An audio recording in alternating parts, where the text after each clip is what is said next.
दोस्तो हो, आज आपण अत्यंत गहन अशा विषयाची चर्चा करणार आहोत. त्याचसोबत राज ठाकरे आणि उद्धव ठाकरे यांची सुद्धा एक गोष्ट सांगणार आहोत. लक्षात घ्या की धर्मेंद्र प्रधान यांचा राजीनामा का होत नाही याची चर्चा आपण करणार आहोत. टी कृष्णामाचारी, ए राजा दयानिधी, मारन येडियुरप्पा, अशोक चव्हाण, नितीश कुमार आणि लाल बहादूर शास्त्री हे सगळे वेगवेगळ्या पक्षाचे नेते आहेत, पण यांच्यामध्ये एक समान धागा आहे. तो म्हणजे आरोप झाल्यानंतर या सगळ्यांनी राजीनामे दिले होते. नैतिक जबाबदारी घेऊन झालेल्या आरोपावरती राजीनामा देण्याची मोठी परंपरा होती. अगदी लाल बहादूर शास्त्री यांनी रेल्वे मंत्री असताना एक ॲक्सिडेंट झाला म्हणून राजीनामा दिला होता. परंतु सध्याचं भारतीय जनता पार्टीचं सरकार अशी कोणतीही जबाबदारी का घेऊ इच्छित नाही हे पाहिलं का तुम्ही? गेल्या तुम्ही 12 वर्षांचा त्यांचा जर मोदी सरकारचा सत्तेचा जर तुम्ही पॅटर्न जर पाहिला किंवा त्या पॅटर्नचं जर सूक्ष्म जर निरीक्षण केलं तर हेच दिसून येतं की भारतीय जनता पार्टी कधीच कोणत्या दबावाखाली येऊन मंत्र्याचे राजीनामे घेत नाही. 2015मध्ये तुम्ही पाहिला असेल, सुषमा स्वराज आणि वसुंधरा राजे यांनी ललित मोदी यांना मदत केली. लंडन ते पोर्तुगाल असं पळून जाण्यात मदत केल्याचा आरोप होता. त्यावेळेस सुद्धा त्यांचे राजीनामे मागितले गेले होते. त्यावेळेस राजनाथ सिंग यांनी पत्रकार परिषदेमध्ये सांगितलं कि यहाँ मंत्रियों के त्यागपत्र नहीं होते हैं भैया, ये यूपीए गवर्नमेंट में होते हैं, एनडीए गवर्नमेंट में नहीं, ये एनडीए का गवर्नमेंट है. याचा अर्थ या सरकारचा स्टँड अगदी क्लिअर आहे. आम्ही मंत्र्याचा राजीनामा घेणार नाही नाही नाही. पण का? तर याची कारण आपण नीट समजून घेतली पाहिजे की धर्मेंद्र प्रधान यांचा राजीनामा नरेंद्र मोदीचं सरकार का घेत नाही आणि त्यांच्या कामाची पद्धत आपण समजून या व्हिडिओमध्ये घेणार आहोत. नीट पूर्ण व्हिडिओ पहा.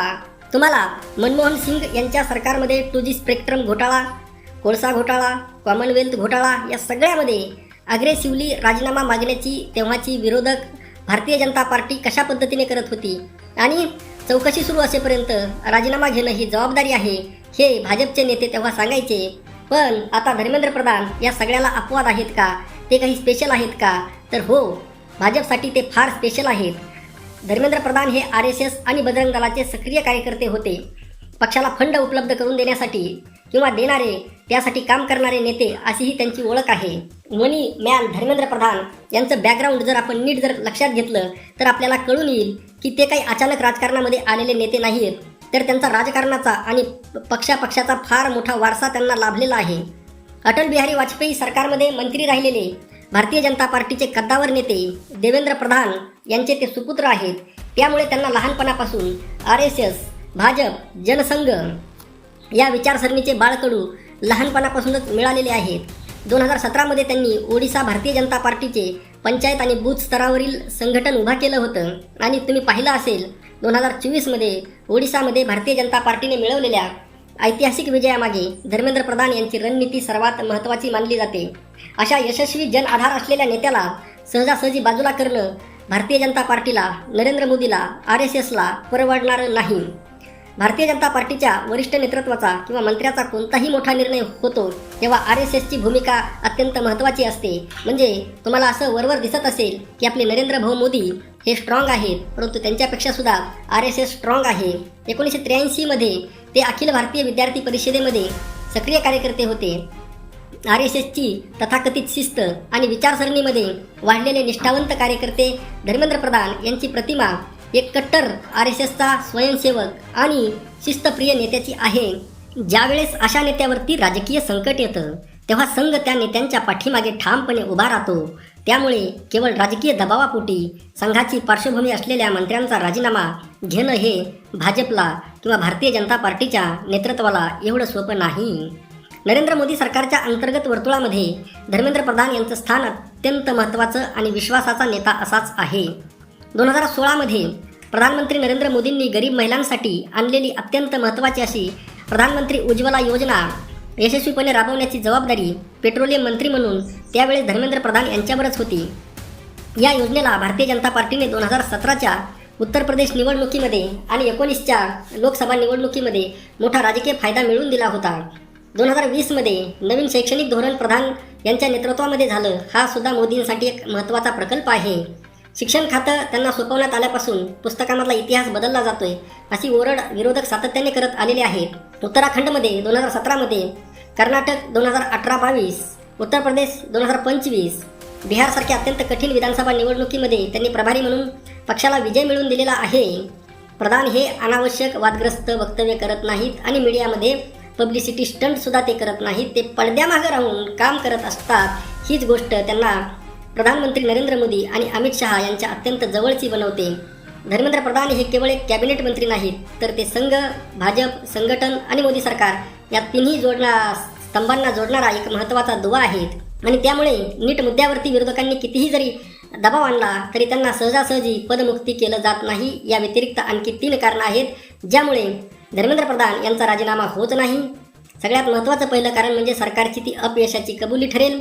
बघा, राजकारणामध्ये काय असतं आणि प्रशासनामध्ये मंत्र्याचा राजीनामा हा केवळ एका व्यक्तीचा राजीनामा नसतो, तर तो सरकारने आपल्या अपयशावरती मारलेली अधिकृत मोहर असते.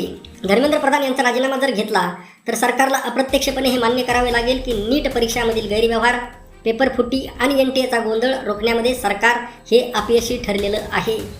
मोदी सरकारची प्रतिमा ही नेहमीच हमेशा धाडसी, निर्णयक्षम सरकार अशा पद्धतीची दाखवण्याची झालेली आहे. कोणाच्याही दबावाखाली येऊन मंत्र्याचा राजीनामा घेतल्यास सरकार चुकतंय की काय आणि दबावापुढे झुकतंय की काय असा संदेश लोकांमध्ये जाईल आणि हे नरेंद्र मोदी यांना नको आहे आणि त्यामुळे ते राजीनामा घेत नाही. दुसरं कारण आहे, विरोधकांच्या हाती सुद्धा आयता मुद्दा मिळेल आणि तो विरोधकांचा नैतिक मुद्दा ठरेल. सध्याच्या काळामध्ये राहुल गांधी आणि सगळेच विरोधी पक्ष नीट घोटाळ्यावरून आक्रमक झालेले आहेत, विद्यार्थी आक्रमक झालेले आहेत, CJP आक्रमक झालेली आहे आणि अशावेळी राजीनामा देणं म्हणजे विरोधकांच्या हातामध्ये सर्वात मोठं राजकीय शस्त्र देण्यासारखं आहे. धर्मेंद्र प्रधान यांचा जर राजीनामा झाला तर विरोधक खास करून राहुल गांधी याला आपला एक मोठा राजकीय विजय म्हणून त्याला साजरा करतील. ते जनतेला सांगतील की आम्ही दबाव आणला आणि म्हणून सरकारला झुकावं लागलं. एकदा एका मंत्र्याचा राजीनामा जर घेतला की विरोधक तिथेच थांबणार नाही. त्यानंतर NTA पूर्णपणे बरखास्त करा आणि शिक्षण मंत्रालयाची चौकशी करा आणि इतर मुद्द्यावर देखील राजीनामे द्या अशी नवीन मागणी सरकारसमोर येऊ शकते. मोदी सरकारला घेरलं जाऊ शकतं. राम मंदिराचे प्रकरण आपल्या सगळ्यांना समोर आहे, माहीत आहे. त्यातही राजीनामे मागितले जाऊ शकतात आणि त्यामुळे सरकार धर्मेंद्र प्रधान यांचा राजीनामा घेत नाही. तिसरं महत्त्वाचं कारण, येत्या काळामध्ये आगामी जे आंदोलन होणार आहे त्यांना एक नवीन ऊर्जा मिळेल, ताकद मिळेल. सध्या दिल्लीच्या जंतर मंतरवरती आणि देशभरामध्ये युवक काँग्रेस, NSUI आणि विविध संघटना रस्त्यावरती उतरून आंदोलन करत आहेत. जर सरकारने राजीनामा घेतला तर विरोधकांना असं वाटेल की त्यांच्या आंदोलनामुळे सरकार हादरलेलं आहे. त्यामुळे शांत होत आलेलं किंवा नियंत्रणाखाली असलेलं आंदोलन अजून मोठं होऊन जाईल. कोणत्याही आंदोलनापुढे लगेच न झुकण्याची भूमिका घेत भाजप सध्या तेच करत आहे की धर्मेंद्र प्रधान यांचा राजीनामा न घेणं ही केवळ त्या एका मंत्र्याला वाचवण्याची धडपड नाही, तर नरेंद्र मोदी यांची राजकीय प्रतिमा जपण्याची आणि विरोधकांना नमवण्याची आणि आंदोलनाची आग अधिक पसरू न देण्याची सरकारची एक रणनीती आहे, स्ट्रॅटर्जी आहे. त्याऐवजी आरोपी पकडले आहेत, आम्ही इतक्या लोकांना जेलमध्ये टाकलेलं आहे, परीक्षा रद्द केलेली आहे, पुन्हा परीक्षा घेतलेली आहे, असं प्रशासकीय उत्तर देऊन नरेंद्र मोदी यांनी या सगळ्या प्रकरणावरती पडदा टाकण्याचा प्रयत्न केलेला आहे.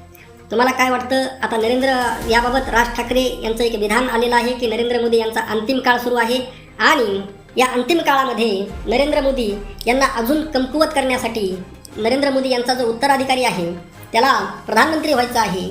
मग प्रधानमंत्री होत असताना नरेंद्र मोदी यांना अजून कमकुवत करावं लागेल, म्हणजे आपली बारी, आपला नंबर लवकर लागेल, असं एक विधान राजसाहेब ठाकरे यांनी केलेलं आहे. आणि उद्धव ठाकरे हे तर स्वतः दिल्लीमध्ये जाऊन आलेले आहेत. CJPच्या आंदोलनामध्ये त्यांनी सहभाग घेतलेला आहे. आता या सर्व पार्श्वभूमीवर तुम्हाला नेमकं काय वाटतं की धर्मेंद्र प्रधान यांनी राजीनामा द्यायला पाहिजे की नाही द्यायला पाहिजे? तुमचं मत नक्की कळवा आणि कॉमेंटमध्ये जय महाराष्ट्र लिहायला विसरू नका.